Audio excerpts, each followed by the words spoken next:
Yeah, sure. I mean, to the both of you, congratulations. I guess first to James and Lucy. What does it mean to be awarded Super Rugby and Super W Player of the Year, respectively? After you, Lucy. I was going to say the same thing.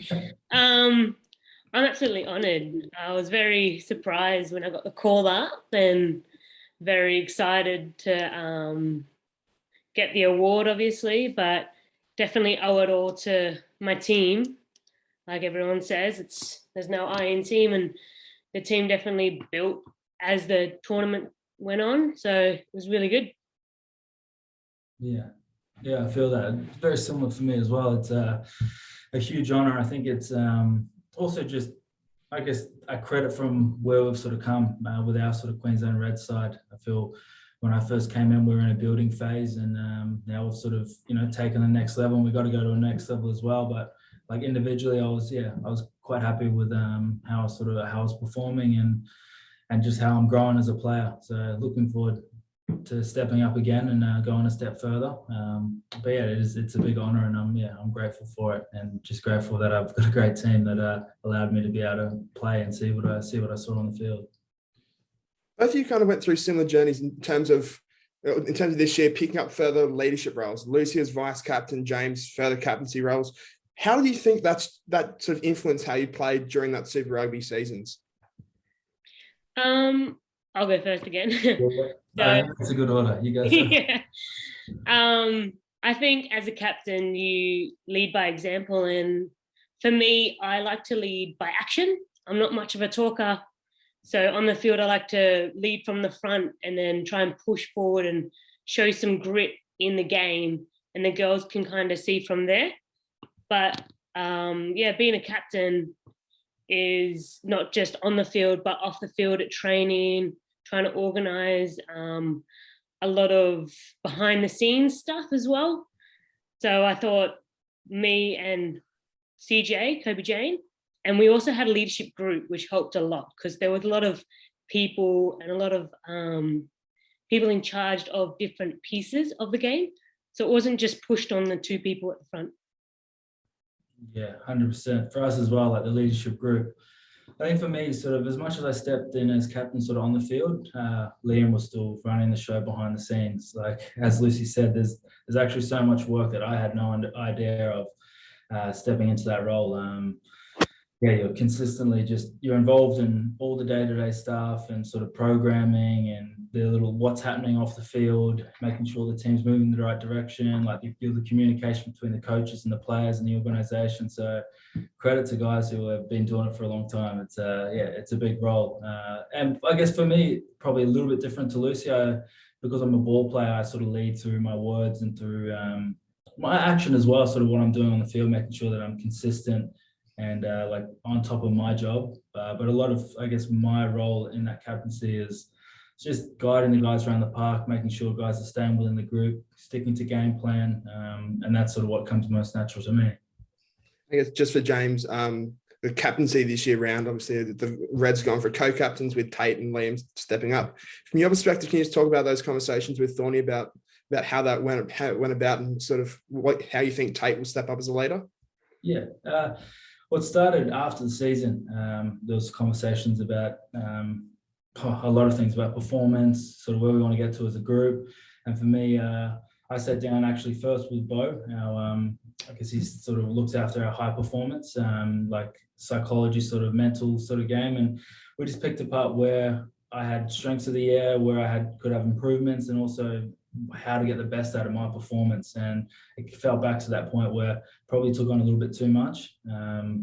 So we just wanted to strip it back this year so I could just focus on the game plan, running the game, and playing the best I could consistently, because I felt like I possibly burnt out a little bit after that Super Rugby AU. And then in terms of the other guys, well, Liam's been our leader for a long time, and I think the best thing for the organisation is to have two. We've got a whole group. There's a whole group of about 6 leaders, sort of who are running the show from behind it. But then just having 2 guys at the front there who have youth on their side and have the same age as the group, and just guys that consistently perform and we all look to. Tate in particular, he always has a solid game. He's not afraid to speak his mind. He's very driven. And I think one thing is for a younger guy, he knows what he wants. he's not like disciplined, but he's literally, he has his life in order. He's a very well balanced guy, and he's going to be huge for us. Just touching on that burnout, obviously towards that back end of Trans-Tasman and leading the Wallabies, you sort of suffered with a couple of injuries. How did that contribute to that mentality of that burnout mentality that you had? Yeah, I think they played sort of hand in hand. What came first, chicken or egg? It was sort of more. Yeah, like I said, I just took on a little bit too much. It wasn't like I was fatigued and I was like, it was just like I was just felt like a little bit off, and I couldn't, like, to get up for trainings was a little bit more difficult. And then obviously I came into the Wallaby camp, and then so at first I missed the last 2 games of Super, which was pretty frustrating, just with like a little nerve injury. And then I got that right, and then came into Wallaby camp, and then tore my groin the second day. And so I just I decided that I need to balance things out a little bit better. And then just for Lucy, you're obviously going to miss Super W pregnancy. Firstly, congratulations. Secondly, what's your timeline looking towards leading into this Wallaroos period into the World Cup in sort of October, November looking like? Yeah, so my goal is to be ready for selection for the World Cup, which is in October in New Zealand. So the Wallaroos have been really supportive in regards to my prenatal and now postnatal post-bub in April. So she's due middle of April. So that gives me about 5.5 months to be ready physically, but also mentally, because I know I've been speaking to a lot of rugby mums or mum athletes about their return to play. And they said it's not just a physical journey, it is very flexible.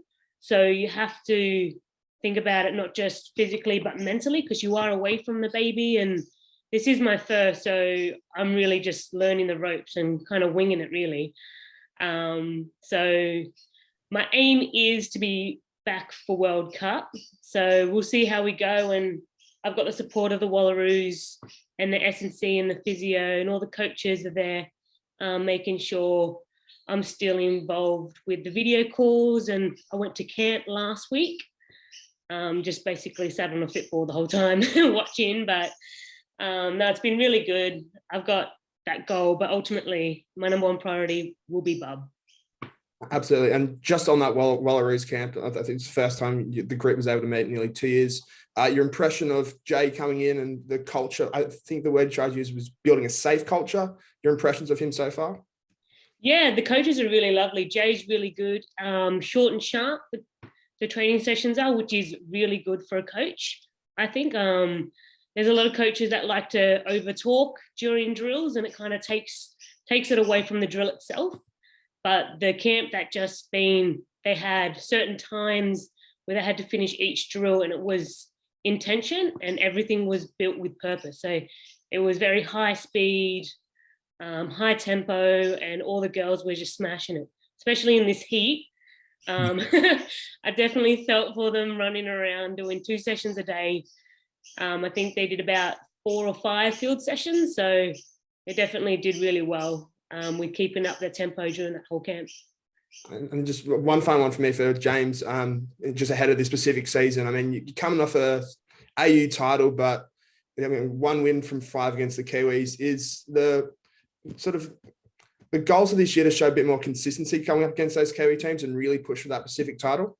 Yeah, for sure. Now, I guess our goal was probably spoken about quite openly, was the Super Rugby, AU competition is what our mindset was last year. And then it was what will happen after that. This year it's one competition, and we've recognised parts of our game that really did need improvement. And also I felt like we probably didn't play as well as we could have, as well as I feel like where we were at as a group.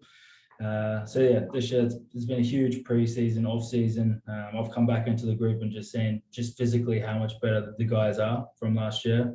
The guys are hitting PBs in speed and strength, and now it's just about putting that on the field. So it's exciting, and consistency is probably the word. Where we want to beat them consistently, and we just want to play our style of footy in our game and just show exactly where we are.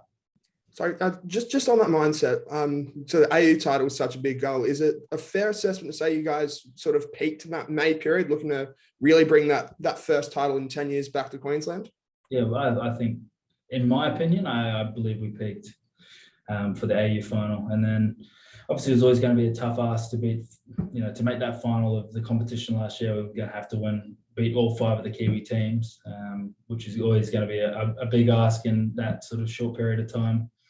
But I do feel, like I was saying, that we're in a better place than we were last year, especially in the periods of the game where I felt we lost was sort of like the last 20 minutes of those close games, and then it was just physically us falling off like one-on-one tackles. Tactically, I thought we were on par, and I guess our management of the game and like a lot of the crucial areas, I felt we were right up there.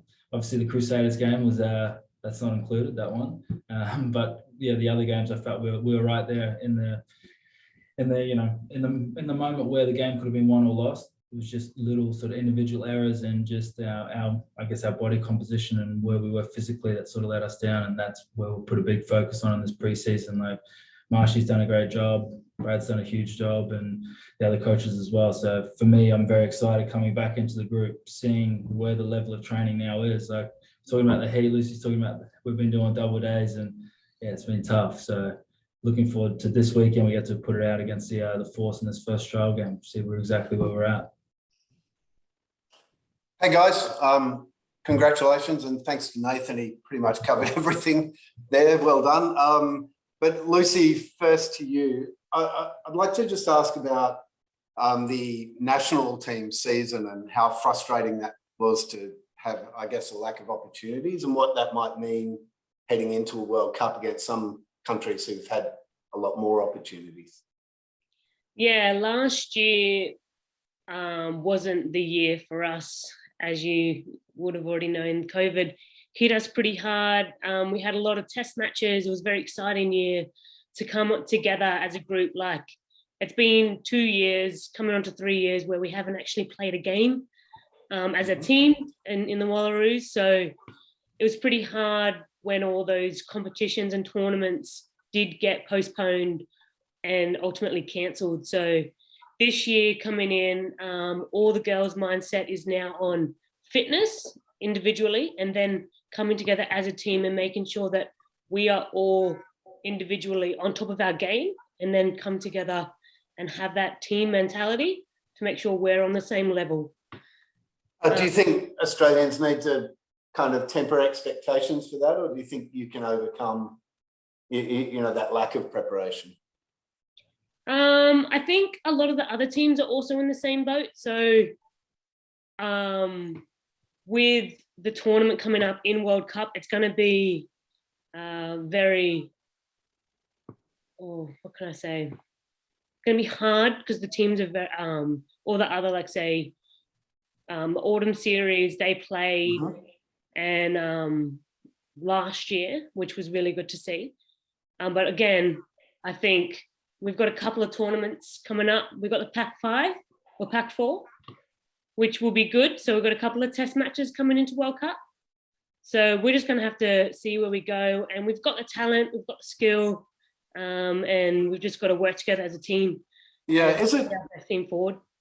Sorry, Lucy. Is it frustrating to see, the Wallabies be able to go away, play autumn series, but your team not to be, awarded the same kind of opportunities?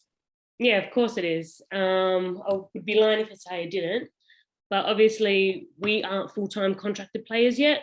So it is hard for us to get that time off work. So it would have had to mean 2 weeks quarantine prior to actually going over there, doing the tournament, and then another 2 weeks quarantine back. And there was a lot of logistical issues that was involved, but it was a bit of a kick in the teeth when we found out that we couldn't go anywhere. But again, we're just going to have to put our best foot forward and see where we go this year. Thanks, Lucy. James, sorry.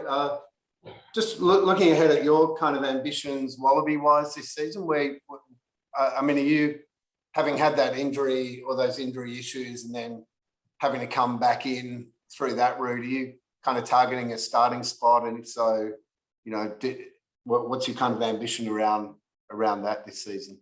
Yeah, it hasn't changed. My ambition's the same. Done for the Wallabies. And the series against England mid-year, does that are they kind of a special opponent? Do you find that they're someone to really step up? It's going to be an exciting kind of series for fans here, right? Yeah, I think it will be a huge series. I think as well they'll bring a lot of spectators, etc. Like all the top 10 nations in the world now are very, very close. There's a big element to the home advantage, which I'm looking forward to them coming to us to play them again. I remember doing it maybe in 2009. We had a series against them. But yeah, like from my point of view, I don't think about that at all. I literally live sort of 2 weeks, 3 weeks max. Yep. So Wallaby season so far off. My mindset is first getting fit enough to be able to kill it round one, and then having a huge season with the Reds, and then all the other stuff. Everyone says it, but all the other stuff falls into place once you dot your T's.